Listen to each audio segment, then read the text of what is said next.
Okay, thank you very much for the reminder to record. So, welcome back after reading week. Today, we're going to be looking at Portfolio 4, which is the final portfolio of the course, an exciting time. It is a team project, and so today, I'll be going through expectations for the team project. I will also be going through the requirements for the various components, as well as going through how to run your projects well so that you enjoy learning and get the work done without running into conflicts. So my first question for the class today, and you can use the online comments or you can use your reactions. How many of you have done team projects in the past?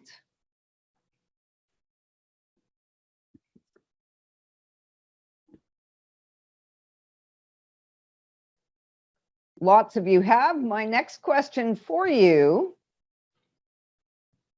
and you can raise or lower your hands or use online chat for this, is how many of you have had a bad experience with a team project in the past? Yeah, lots of you have had bad experiences as well. So in the online chat, why don't you outline briefly, without naming names or anything like that, what was the problem? Why were those bad experiences?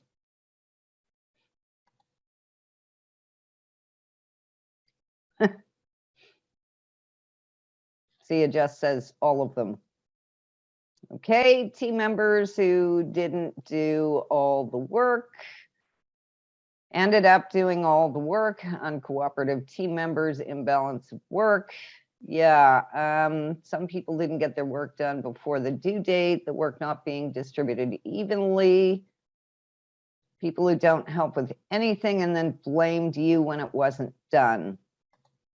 So I have worked on many teams in my lifetime of working. I believe I started working when I was 14 with the usual, part-time jobs and such. But when I really started working on teams, I was 17. When I really got heavily into working in teams, it was when I joined technical communications and I worked on development teams. Keep in mind that in the workplace, you often don't have the choice of who you work with. You have to figure out how to get the work done through sound communications with team members while remaining tactful and diplomatic so that you don't exacerbate problems. Remember as well in the workplace that when someone doesn't pull their weight on a team, that rapidly becomes fairly obvious, and it shows up in their evaluation, which is usually done annually and usually done professionally. This is a project done in an academic classroom, but as best as possible, having run many teams in my lifetime, we put together a way to do it that guards against many of the problems that you're talking about. So I am going to share my screen and go into this.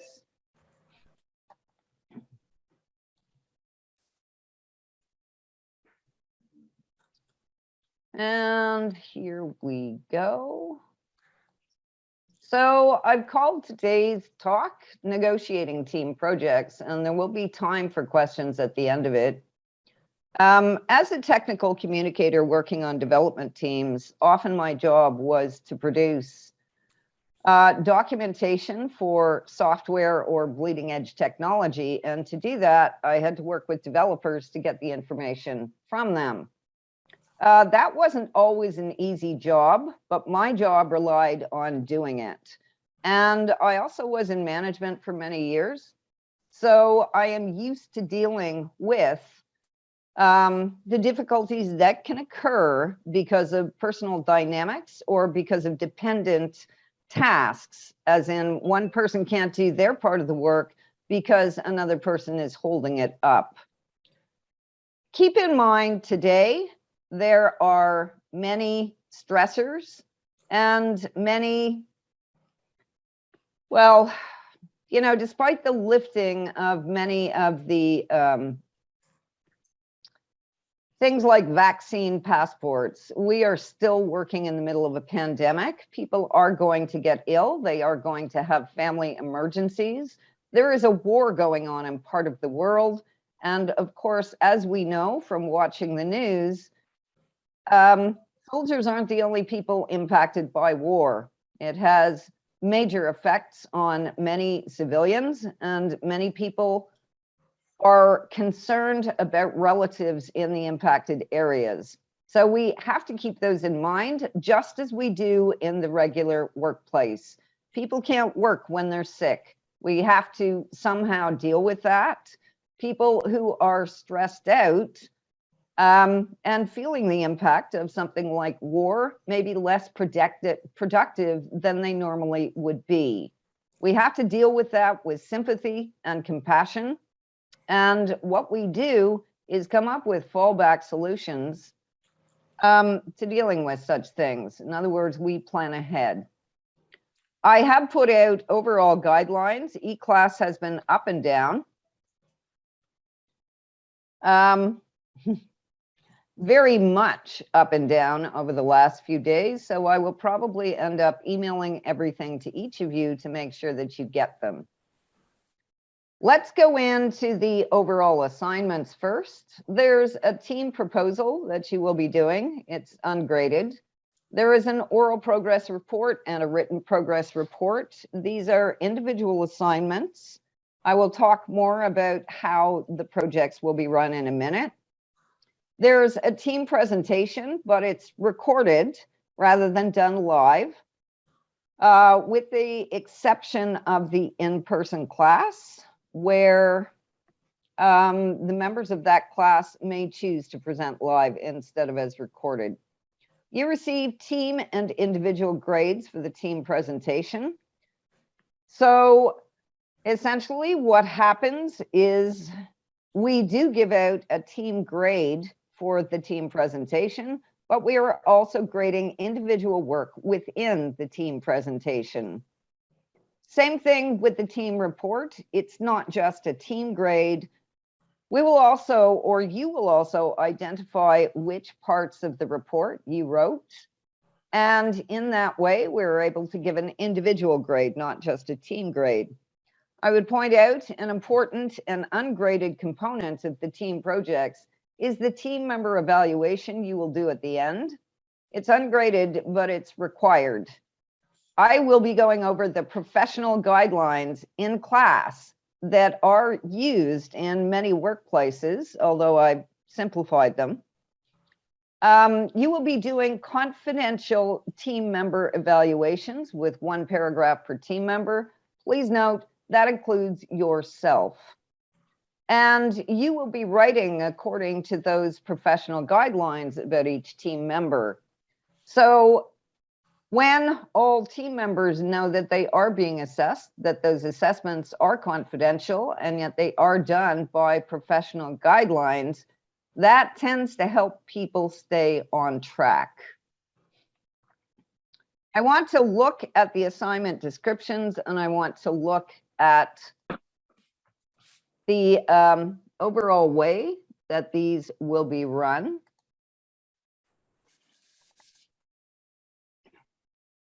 And so here we are at the team project. You get to choose your own team members. Choose carefully. You can have a minimum of 3 members and a maximum of 5.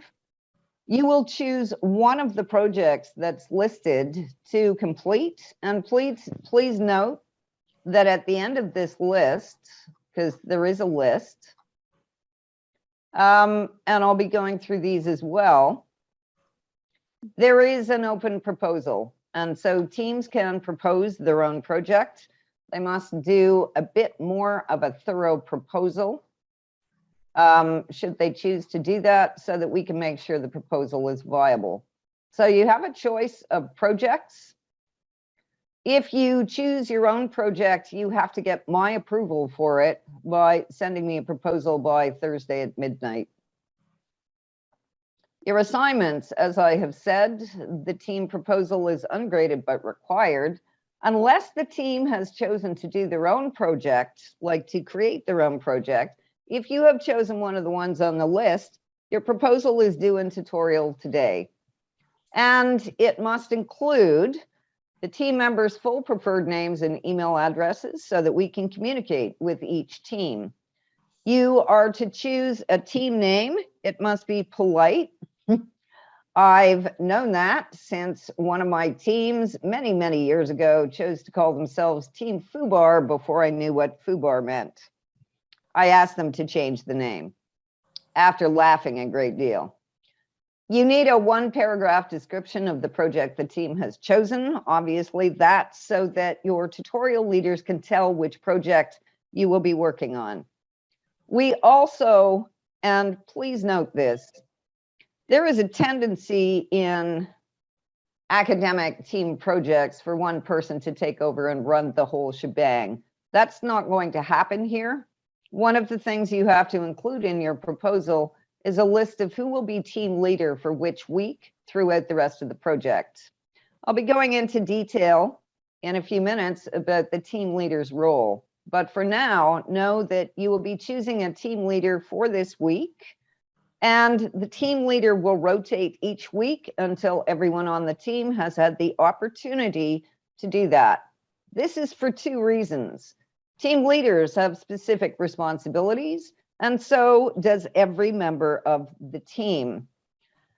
By acting as team leader, you get a taste of what that feels like to actually set an agenda, to call for a meeting, to run the meeting and facilitate discussions and decisions. It also means that you can put it on your resume or CV when you apply for positions. The team leader also does a brief oral progress report in the tutorial the week they are team leader, and also provides a brief, that is maximum 2-page double-spaced, written progress report for that week. And that's due the Thursday of the week that you're team leader. You will also be doing a breakdown of the main research activities and the other work needed to complete the project. Essentially what that means is you begin with the due dates and you move backwards. What research do you need to accomplish to finish this project? And you try not to create dependencies where one person can't do their work until another person has completed theirs. So those oral and written progress reports that are due during the week that you're team leader, I've already said you deliver an oral report. This is a special and particular genre, and I'll be going into more detail about it. Your team research and results presentation, your recording is due April 5th. As I have said, the one in-person tutorial section can make a decision about whether they want to record or whether they want to deliver live. Please know that it is my usual practice when we're all in person to attend every single tutorial and watch every single presentation. Obviously, with remote, we can't do that. That's part of the reason I asked you to record. Could you all please make sure that you are muted? The other reason is I'm guarding against things like family emergencies, illness, et cetera, et cetera. When you record a team presentation, it means each person can record their part individually, and you can edit them together. Should someone become ill, then you work with your manager, who's your tutorial leader, to fill the gap.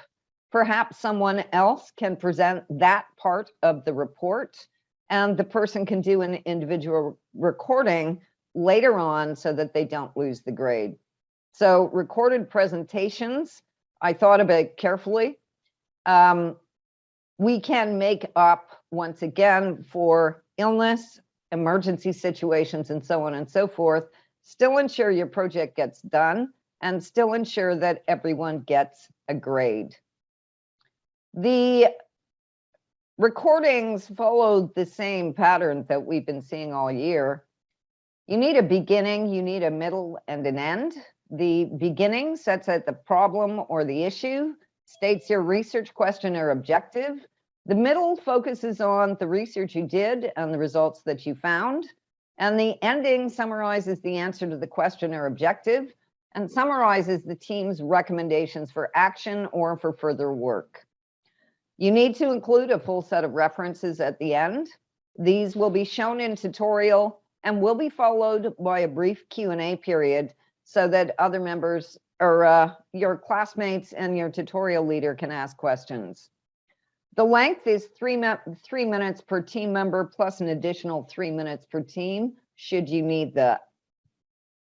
So essentially, if your team has 3 members, you have 12 minutes. If your team has 5 minutes, you have 18. That's pretty straightforward. My recommendation is that you use PowerPoint, which is free to everyone. So no one has to download strange software or buy it. It also includes a record narration function, which means that individuals can record their own part, and the group can either do the presentation as a whole, or as I said, each individual member can record their own part and splice it in. Your team report is also due on April 5th. You will need a professional title page, page numbers, a table of contents, and I'll show you how to automate so you don't have to work at that. Here is where you're going to identify who did what on the table of contents with the name of the team person who wrote the section included. You are, of course, obviously going to use subheadings through the middle of the report. That's part of the genre. So each report needs an introduction, a designed middle that uses subheadings, and a conclusion. You also need a complete list of references, keeping in mind that you have to keep track of any and all resources, whether those are people, whether those are websites, whether those are academic articles. Each individual team member has to write an identifiable section. And once again, I emphasize track who did what. Each team member must also cite at least 3 reputable sources in their section and ensure that those sources are properly formatted and included. Please note that no one team member is allowed to either write or edit, or I'm going to include format, the majority of the report or all of it. The maximum length, I have kept it relatively short. So each team member should write roughly 3 double-spaced pages of the report. If you want a word count, because you're using illustrations, that means approximately 750 words per team member. You can also include 3 additional pages if the team needs them. And so if you're in a team of 3, you're trying for 9 to 12 pages, etc., etc. If your report is heavily illustrated, then by all means use a word count instead of pages. Grading, each team will be given an overall grade, and each individual team member will be given an individual grade for their section or sections of the report. Please note that the tutorial leaders, in consultation with me, will have the ability to give additional credit to individual team members who have done outstanding work on their team's behalf. Based on those confidential team member evaluations, we also reserve the right to reduce credit for team members who have not done work that meets the requirements. Let me assure you that tutorial leaders must consult with me before that happens. That is not solely based on the team member evaluations. That is to reduce the credit for team members. That is also based on our assessment of the contribution to the work based on the presentation and the team report. We will also take into account extenuating circumstances. I'm also going to point out that any team may ask for the standard week-long extension for the team report or the team presentation. Team evaluation is ungraded, but it's required for you to get your final grade in the course. It's also due on April 5th. I'll be going over this in detail in another lecture. Please keep in mind, all evaluations will remain private. The only people who will see them are tutorial leaders and me. The length for them is 1 paragraph per team member, and it's not complete unless you assess yourself. So let me take a look at the online comments. Let me also take down this stuff.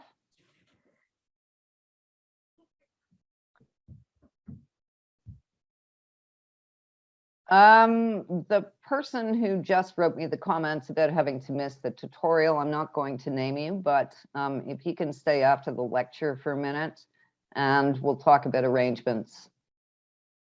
In answer to the comments about e-class has been up and down and up and down for the last several days. So it may or may not be working properly. What I can do is simply email everyone the readings. I did send out via e-class the same document that I just showed you that lists essentially the team project and all the choices you have for it. If you did not receive that, please let me know, because I can simply email everything out to the entire class. A question has just been asked about whether the recordings are of just your voice or your face too. That's entirely up to you. So when you record in PowerPoint, I cannot turn on record narration at the same time that I'm using my camera. You can choose to have the camera on or off. The important thing is that your microphone is on. So I hope that answers that question. You do not need to appear on camera unless you choose to. Are there other questions about expectations for the team project? If so, please ask now.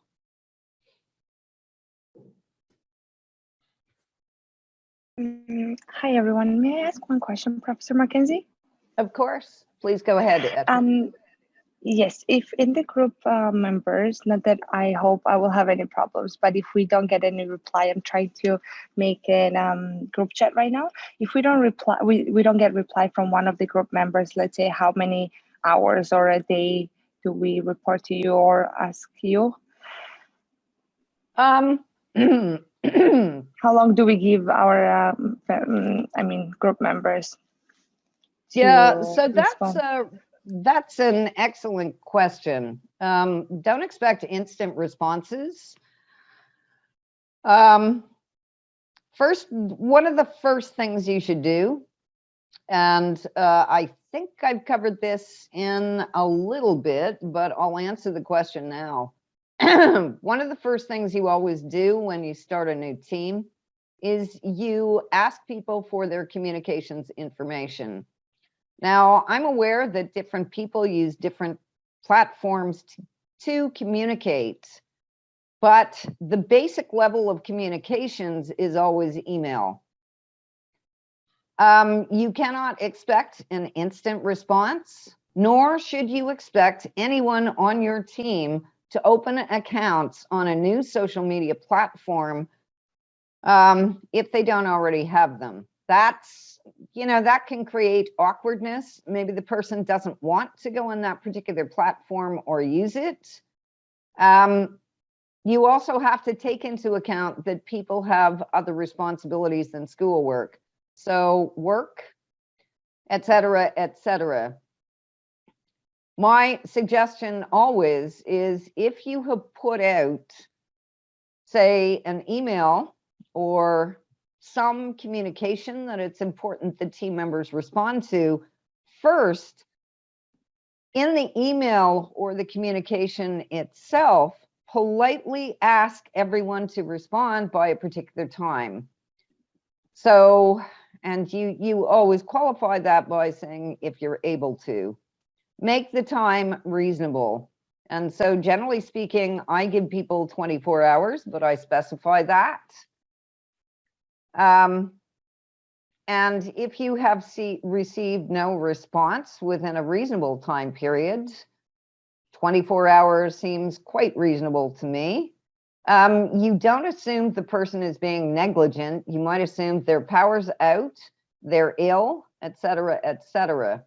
Try again on a shorter time period, like say 6 hours this time. And do like I do when people are missing assignments and so on and so forth.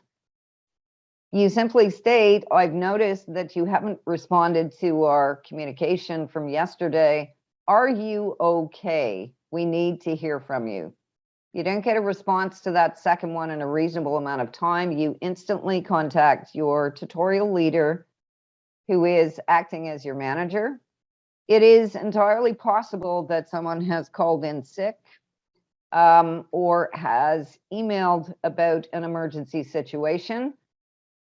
That kind of information is not always the type that should be communicated to the rest of the team. Does that help, Etter? Yes, it does help. That's what I wanted to hear. And also, I wanted to mention thank you so much for the emails. I'm one of the students who got that email, and thank you for allowing us to accommodate our needs. Yes. Thank you. You're very welcome. This also seems to be the time to mention that team members have responsibilities. And so if you are working in a professional position, you can't just not show up for work. You have to call in sick, or you have to explain that I'm dealing with a family emergency. Somehow you have to communicate with your office, unless you are unconscious or you are in a truly emergency situation. I have had it happen before that team members driving to school on the final day of classes were involved in a minor car accident and could not leave the scene. Things like that do happen. They were all fine, by the way. And they did eventually, this is before we all had cell phones and such, they did find a way to communicate with us. Team members have a responsibility. And part of that responsibility is to communicate with the rest of the team. So if you are having an emergency, if you do become ill, communicate to your team members, remembering you don't need to go into nitty-gritty detail. You don't need to compromise your privacy. It is quite enough to say that you are ill or coping with an emergency, and therefore you cannot attend the team meeting, come to class, etc., etc. And the team and you can then leave you to deal with the emergency or the illness while creating fallback plans about how to ensure that individual team member who's having problems is still included without holding up the entire project too long. So I am going to continue. That's the assignments, diving in. Now I want to look at your choices for the projects. So each team should choose only one of the following topics to research. The first one, it is advice and information for first-year students in LAPS. I limited it to LAPS students because to do the entire university might be too much. Many of you are first-year students who have had to navigate your first year under difficult circumstances. Some of you are second years who also had to navigate your first year under difficult circumstances. Some of you are in third or fourth year, and you will have excellent knowledge of how first-year students should negotiate and navigate that first year, or the first term for that matter. I am well aware that incoming first-year students are absolutely inundated with information and advice and so on and so forth. through multiple emails, through packages of information, and so on and so forth. So this first project essentially asks you to figure out, based on your own experience, on what the university does and on how other universities do it, what information is essential for first-year LAP students to have so they can negotiate that first term more smoothly and more successfully, what resources are available, how readily available is this information, what types of information do students need, and what do you think, after doing research, is the best way of delivering that information to them? So think about it this way. If you were writing a survival guide for first-term students at York in LAPS, what would you include in it? Please note, for this project, you may narrow it down further by specifying a more specific audience, such as international students. What you need to do for this first project is look at, first of all, what information do first-year students get, which shouldn't be difficult for you to figure out. You can use university websites and such as research sources. Secondly, think about your own experiences and do research into other first-year students' experiences at York and at other universities, and figure out what information do students really need, and are they getting it delivered in the best way possible, the best way for them.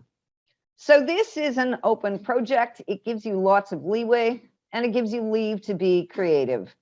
You can go as far as to give an example of, say, a table of contents for a survival guide, but you don't need to actually write the survival guide itself. You need to recommend what should be included in it and how it should be delivered. The second one is equally serious. It was suggested by a student, Sexual Health and Education at York. It is our understanding that first-year students at York and other Canadian universities do receive some form of education about sexuality and or about sexual health as part of their orientation to university. Your job in this project would be to assess the sex education and resources offered to York's first-year students. Is the education given sufficient? What are the strengths and the weaknesses of what is currently offered? Here, you are asked to do research not only into what York does, but also into other universities. If you are breaking down the work that needs to be done for this particular project, first you need to figure out what York offers to its first-year students. Next, you need to compare that to other universities. You may also want to look at health information, sex education information, issues other universities have had, issues York has had. What improvements would you recommend?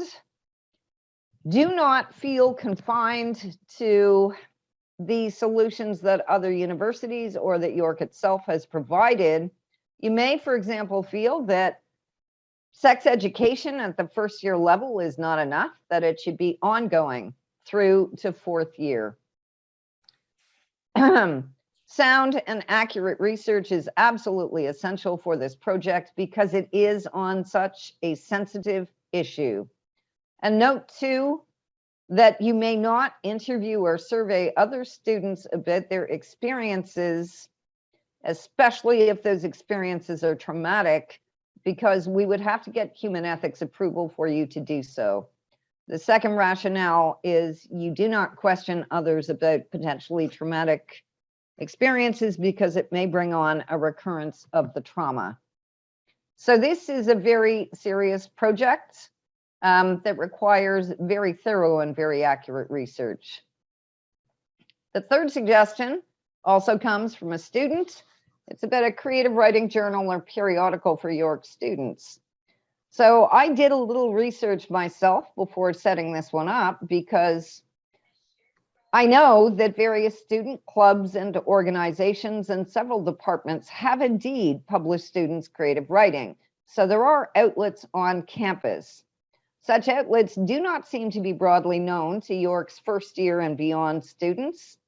And so your job is first to research current outlets available to York students to publish their creative writing, and secondly, to assess whether or not there is room for a new creative writing journal for York students to publish their work in. If you decide that sufficient outlets already exist, then you not only have to summarize them for students, you also have to design recommendations for how to publicize those outlets more broadly. If your team decides that a new journal is called for, your team has to perform additional research about who would host the journal, what type of work would be accepted, who would assess and edit submissions, and how it would be disseminated.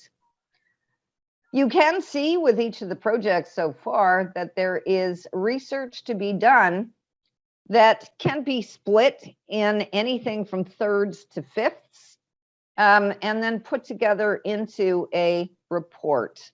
If one team member's information goes missing because of illness or emergency, then the others can carry on the work, and the project can be successfully completed still. The fourth one will be a surprise to the tutorial leaders because I only added it on the weekend when I thought of it. It's a social media campaign to publicize the professional writing programs. This requires both creativity and excellent research skills. You would be designing a social media campaign that enables York's professional writing programs to reach potential students. During this, you may recommend multiple social media platforms. You will need to recommend themes for the campaigns. You may include descriptions and examples of social media posts or videos. You do not, however, have to produce the entire campaign. Your report must give soundly researched rationales for the platforms you choose, the themes you create for the campaign, and the design of the campaign.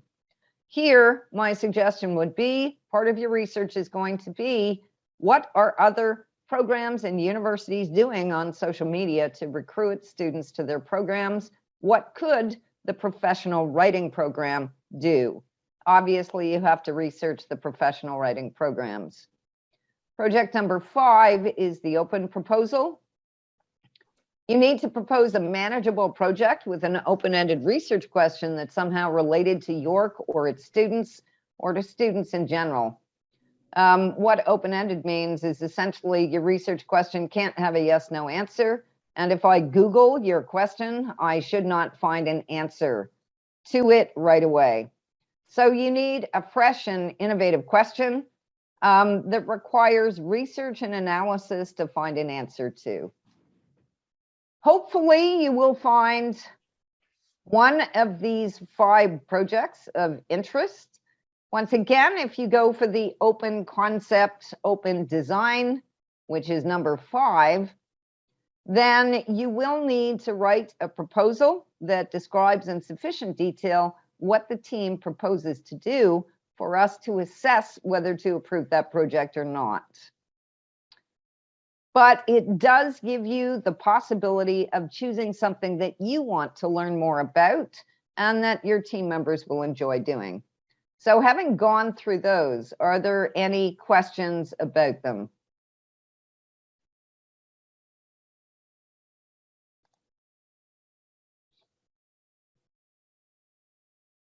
And I'm not seeing any, so I am going to carry on.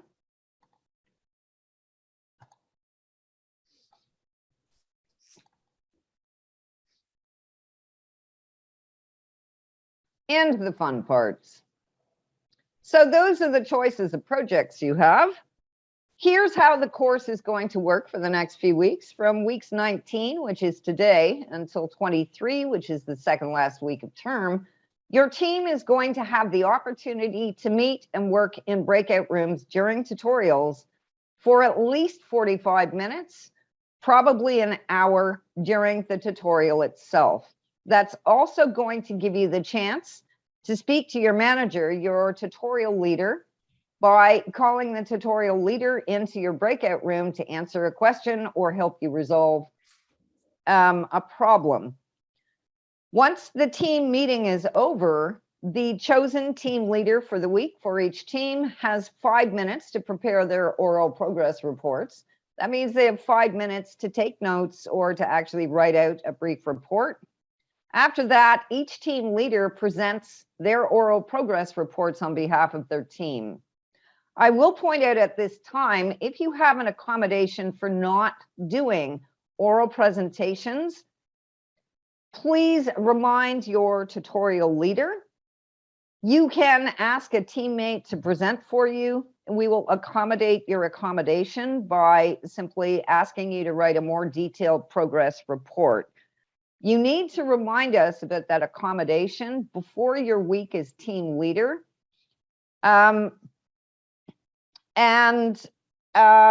Team members must, don't ask why someone is doing a written report instead of an oral report. Team leaders do submit that written progress report on behalf of their team by Thursday at midnight the same week. Part of managing teams well is keeping in touch with their progress. And so when I was managing 11 different teams, or rather 11 different projects, and so 11 different teams at the same time, I held progress meetings with each team once a week for half an hour only. That was all the time we could spare. Generally speaking, that was to keep a fingertip on the pulse of how the team was doing and to sense the team dynamics. It is possible for a team manager to do that. A written progress report from you, well, the reason for the oral one is to give you a bit of practice in doing this. Keeping in mind that students, co-op students of mine who went off after taking a communications course with me came back and said, yes, indeed, they were often asked at meetings of their teams to summarize the progress that they had made on their part of the project. They didn't expect it. By going through this exercise and understanding the genre of a progress report, they were able to very quickly, as in the space of 30 seconds, think through their own progress and deliver good, sound, brief oral reports about their own work for the team. This week is an important one. You will choose your teams, you'll meet to decide on a project, decide on who's going to be team leader when, and you will write a brief proposal. You should also begin to break down the work that the team needs to do.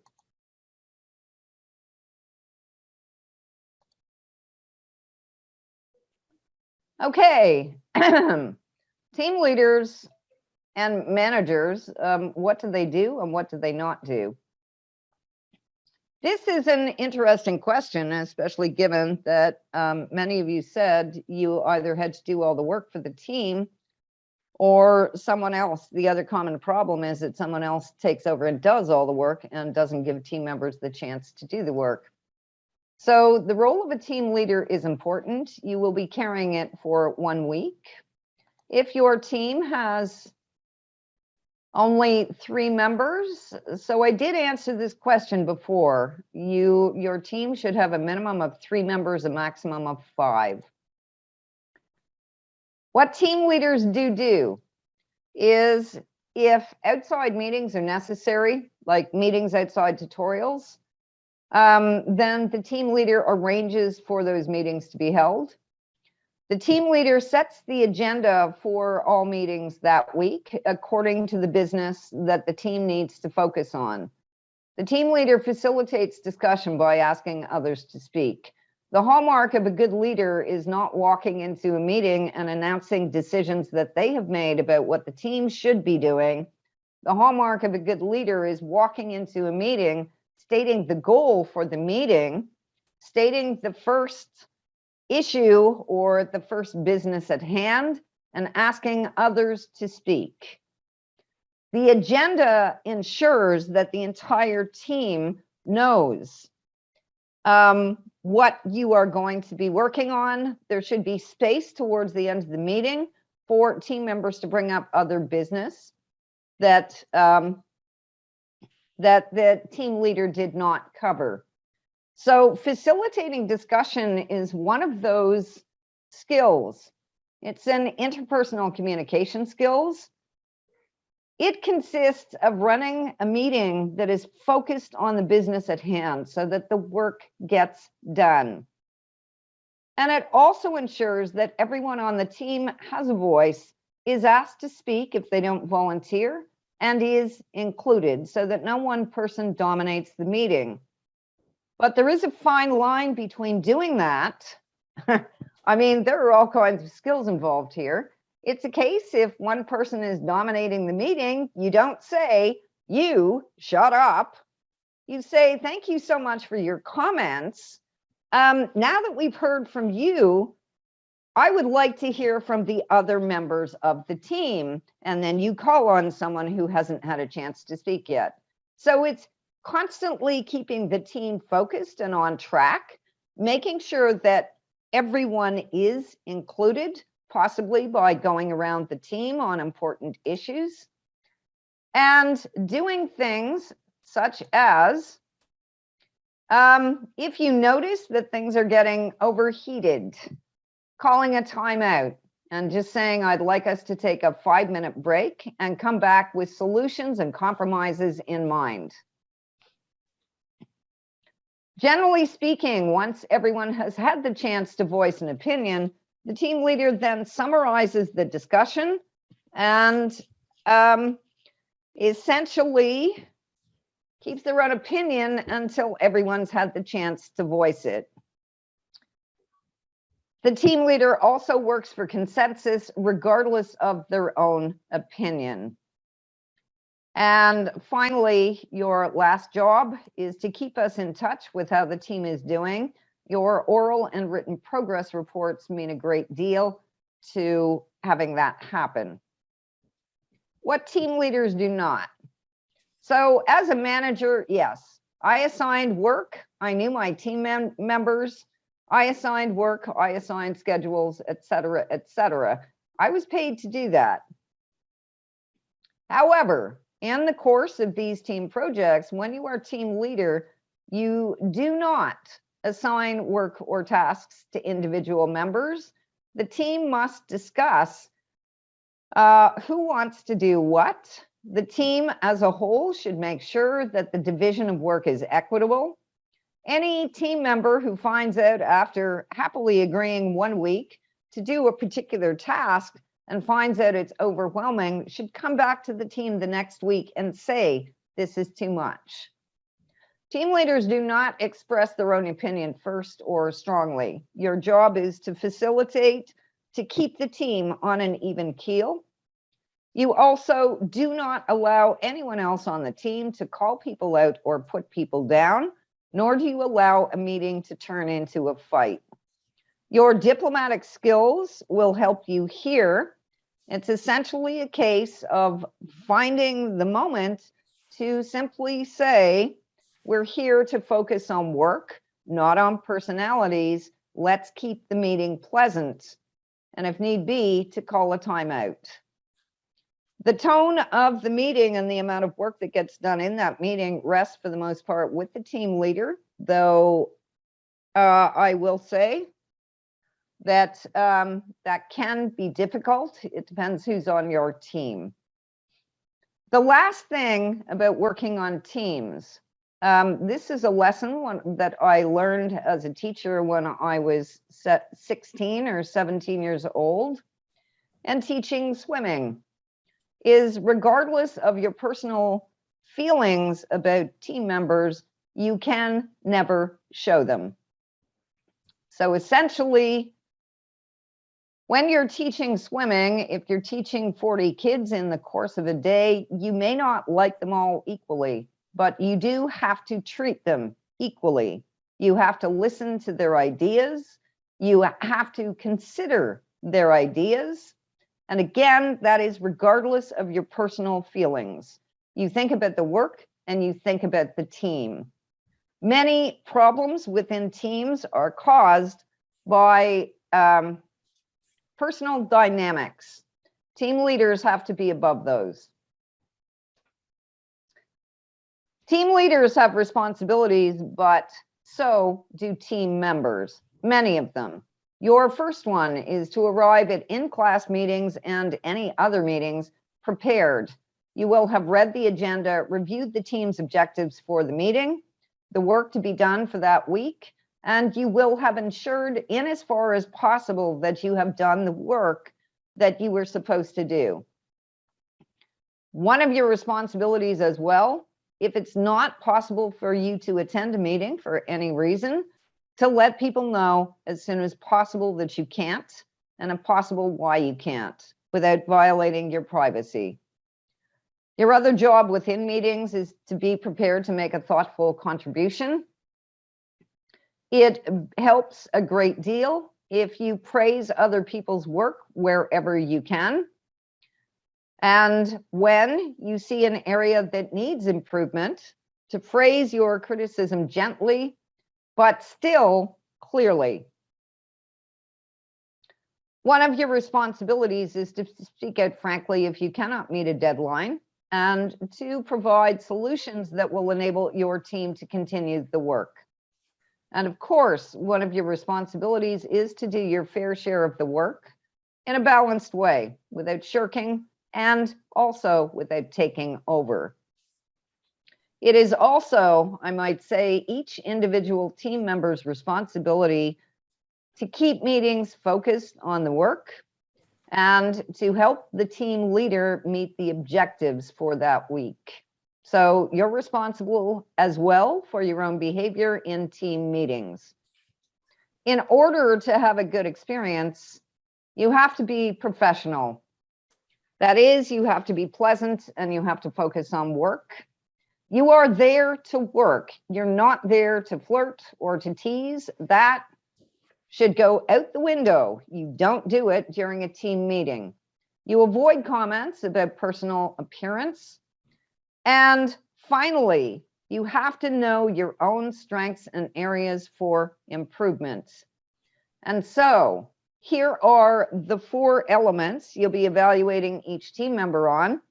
Later in the term, I will be going through each of these in detail, but I would ask you now to look at your own reliability. How often are you on time? How often do you meet deadlines? How often are you absent when you have not contacted your team? The second one is communications. A great part of teamwork is listening well and accepting others' viewpoints and critiques. It's also making constructive suggestions rather than trying to tear someone down. The quality of the work. We're looking for thoroughness, work that goes beyond the requirements, and in-depth thinking as always. And finally, professionalism. Someone who focuses on the work, not on personalities.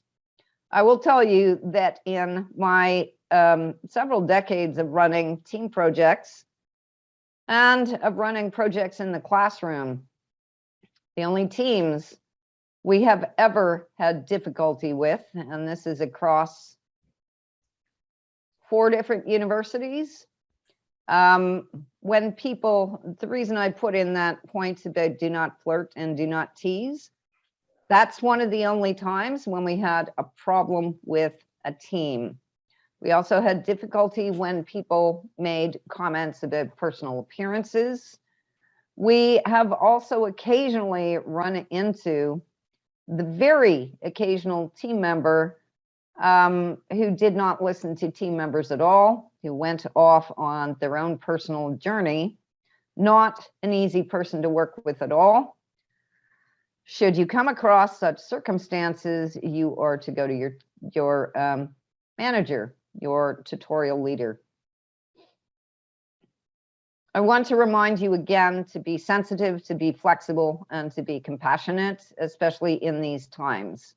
You need to keep in mind at all times that your colleagues on teams may have other responsibilities. They may have additional stresses, particularly at that time. You have all been through a great deal in the past 2 years. You know that illness and family emergencies may affect people's ability to attend class, to do the work. If that is the case, be sensitive, be flexible, be compassionate, realize that it may also happen to you. We will work, you can work with me and with your tutorial leaders to make arrangements should more than one member of your team fall ill, should a team member have an extended family emergency or illness. Keep in mind as well that once again, part of the world is at war, which is an incredible stress, especially for those with relatives in the affected areas. Others of you have work responsibilities and shifts and hours that you have to keep up with. We all know that you have other coursework to do. I have tried to plan these projects so that they are manageable and so that you can complete a reasonable project based on a reasonable amount of research. You may also have other activities to take care of. I need to remind all team members that disabilities can be invisible. Do not ask about people's disabilities. Do not assume that because someone does not complete the work on time, that it's a case of them not wanting to do so. Do not consider it annoyance. You do not know who has invisible disabilities and who does not. You do not know who has accommodations and who does not. You cannot ask, and we will not tell you. You simply have to remain professional. I would ask you once again to give the benefit of the doubt if deadlines are not met. And I would ask you to bear the example in mind. If you haven't handed an assignment in, those in my tutorial know this, it's the difference between a course director emailing you and saying you've missed 2 classes, you haven't handed in the assignment, you're getting 0. And someone emailing you and saying, I've noticed you haven't been in class, I've noticed you haven't completed the assignment, are you okay? Thus giving the student the benefit of the doubt. Please do the same thing to your teammates.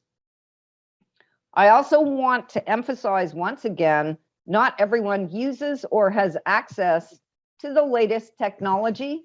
You need to take into account what people have, not what they don't have or use. And when it comes to communications, you play to the lowest common denominator, such as York email. Play to each team member's strengths.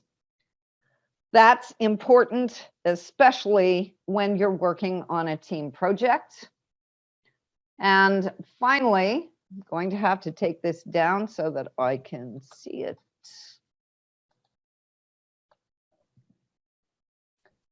Finally, I can say from my own experience that there is nothing worse than a team member who identifies a problem and insists on dwelling on it, grumbling about it, and so on and so forth. Identifying problems and identifying them as soon as possible is essential for finishing the work.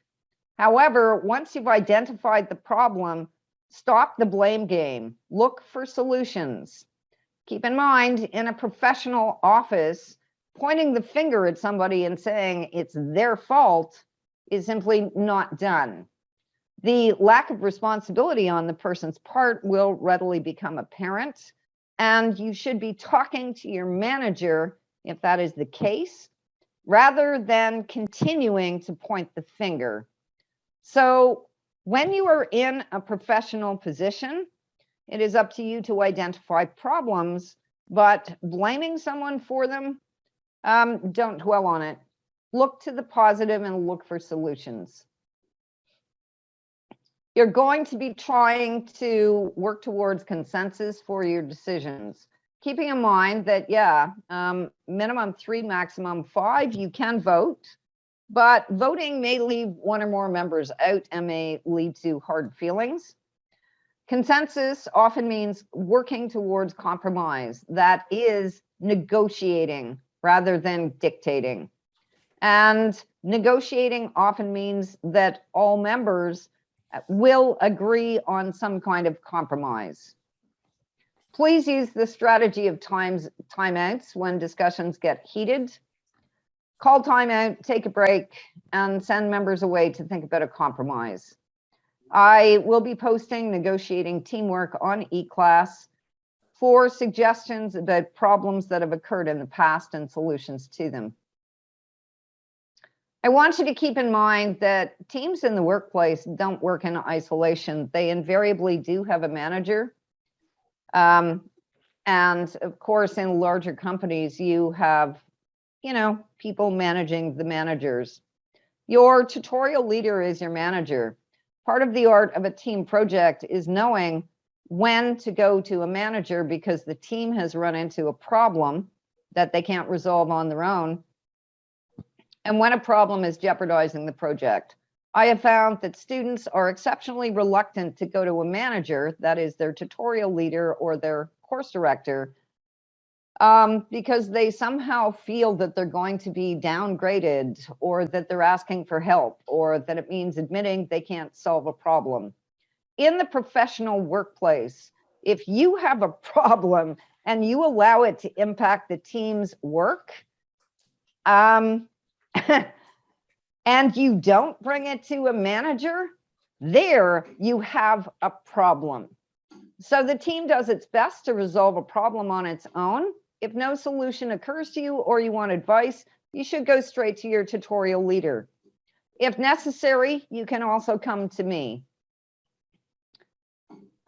Secondly, I want to point out, if you as a team member and a student feel threatened, unsafe, or harassed in any way during a team meeting or during this project, you're to come straight to me. Email me or contact me in another way immediately, because that should not be happening. I need to know about it. That's more than just a team problem.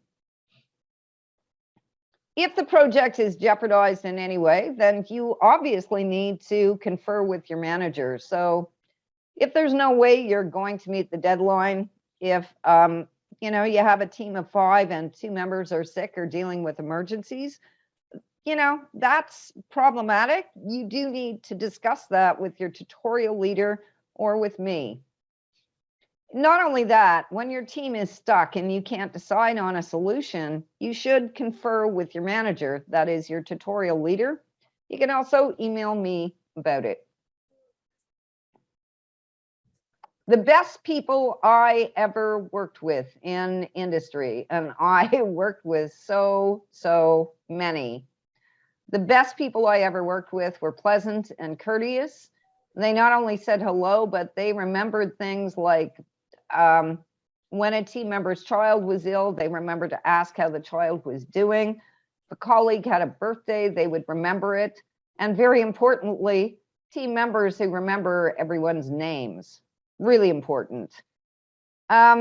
So it was taking a personal interest without invading someone's privacy. Those people also came prepared to work, and they focused on work during meetings. They also came with their work prepared. And if there was a problem, they'd run into something where they couldn't come with the work prepared, they explained why. They always communicated whenever they could not attend a meeting.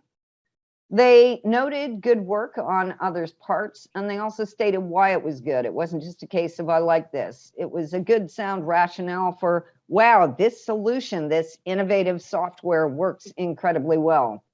They also pointed out areas of improvement, but they managed to do so without hurting other people's feelings. They identified problems promptly.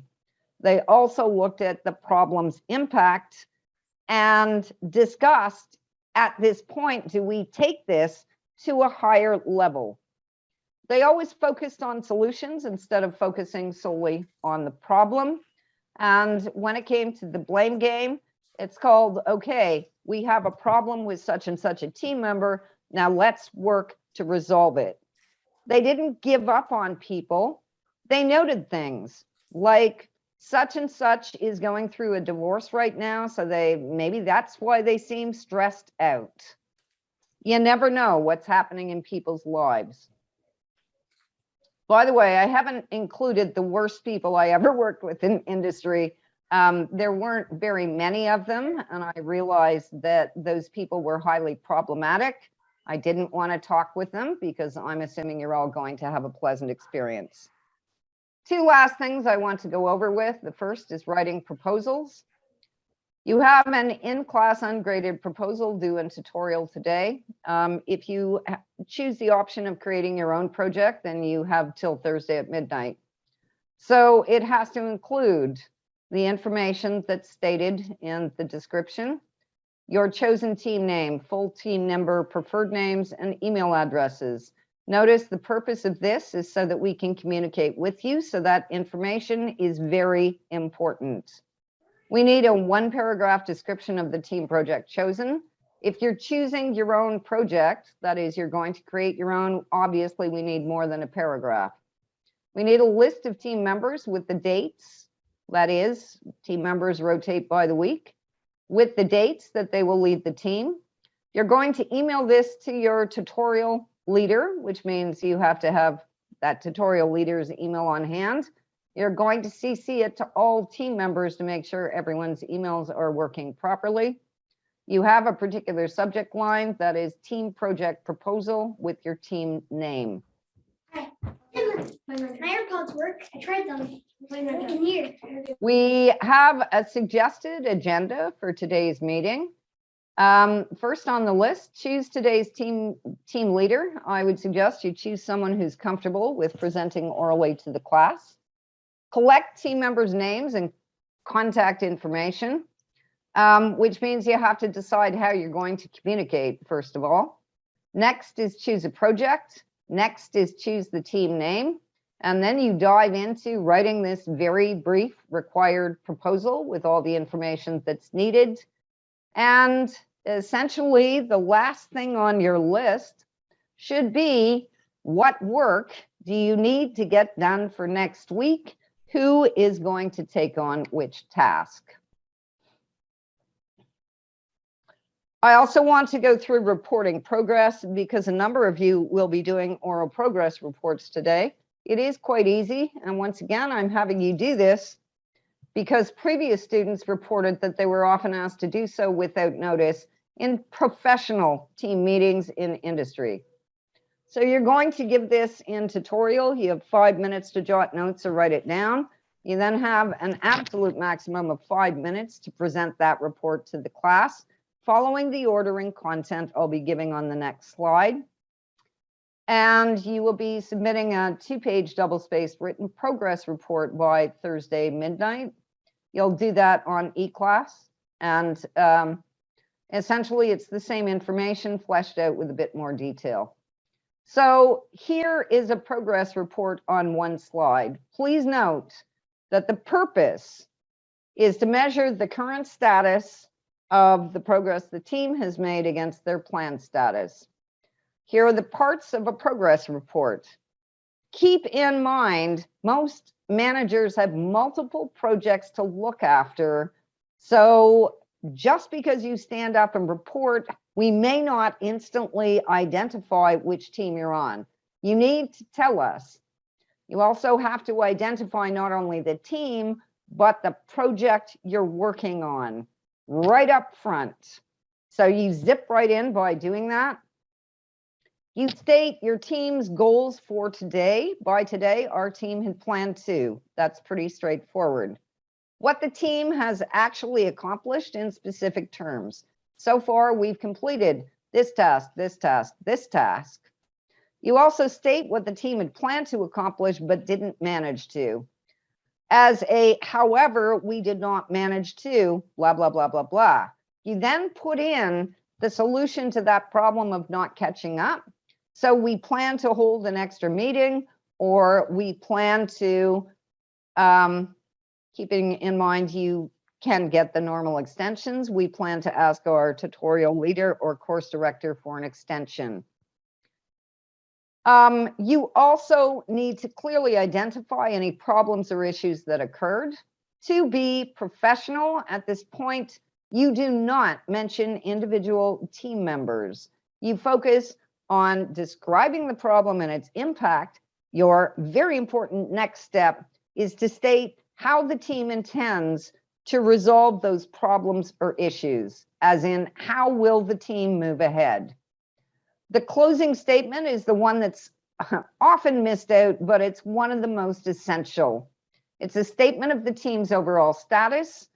Our team is therefore on time and on schedule with our project. Our team is ahead of schedule. Our team is behind schedule, but plans to catch up. It's as simple as that. I've also included a sample written progress report. I'll post these slides immediately after class so that you can see them, but I won't go through this now. This is a very old report that was used with permission. I will now answer any questions with the reminder, good luck on these team projects. Should you come across a serious problem, I am always available by email. Please be kind to one another during this stressful time.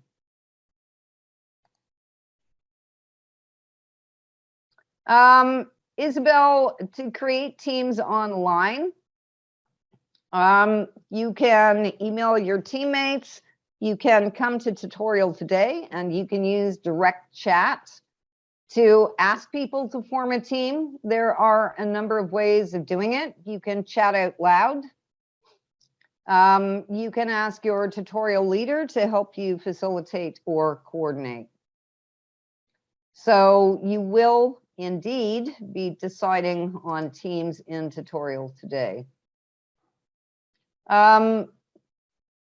If every single team in this class decides to do the same project, that is just fine with me.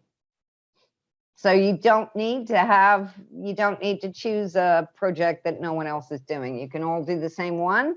You will come up, I have invariably found, with your own creative and different solutions. Does anyone else have questions?